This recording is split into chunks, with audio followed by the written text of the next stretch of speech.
I just wanted to make a video to show the anatomy of a good speaker. I had an unfortunate incident with my Ariel Acoustic 7T. It's all on me. I accidentally pumped 750 watts on a startup right through the speaker, and that sudden power surge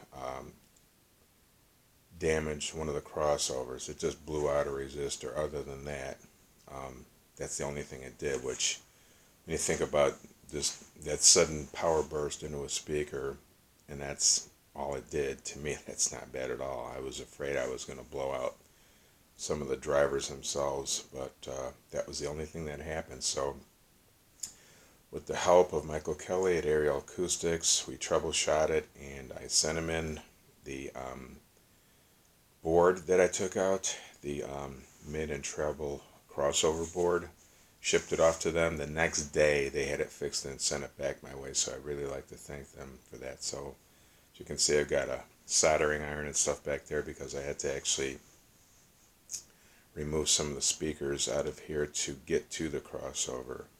So first of all, this cabinet, you can see the nice shape of it. Everything in here was designed for better sound, including the shape of the cabinet. You can see how it's curved there. And this speaker weighs right around 100 pounds.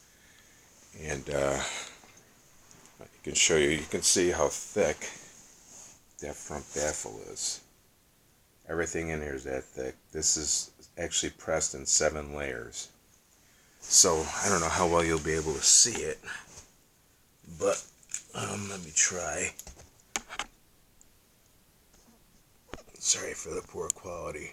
The crossover is all the way back there. It's kind of hard to see. It was a little tough to get out of there because it's so far in the back of the cabinet. And that's just the crossover for the mid-range and tweeters. There's another crossover for the 2 woofers, and because they're crossed over at different frequencies. I believe the bottom one goes a little bit lower, and the top one goes a little bit higher in the frequency range, if I'm correct on that. And then the speakers themselves. Here's the mid-range and the tweeter that I pulled out. Now look at the magnet structure on that. You can see, and this thing is very heavy for its size. It's not just some off-the-shelf speaker. These were actually all designed for the speaker. Now, they're not in-house by Ariel. They were made by a big manufacturer of speakers, a high-end one. But look at the magnet structure on that thing. Same with the tweeter. Quite a magnet structure. And the driver itself is pretty cool looking too. It's just, I guess it doesn't really matter what it looks like, it's how it sounds, and believe me, it sounds really, really good. And then the same thing back there, the magnet structure on the woofer, it's pretty solid. And then just you have your 5-way binding post back here, which I also had to take out and unsolder to get the crossover out. And then I put these special sound anchor feet on there. A friend of mine was selling them, and he sold them to me for half off what he paid for them, so I grabbed them. And then this has this, as you can see, it's got like a little black base that can unscrew off the bottom of the speaker. Cabinet, I think, looks really nice. So I'll have this back up and running soon. I can't wait. It's been almost 2 weeks without it, and I'm kind of going through withdrawals in a way.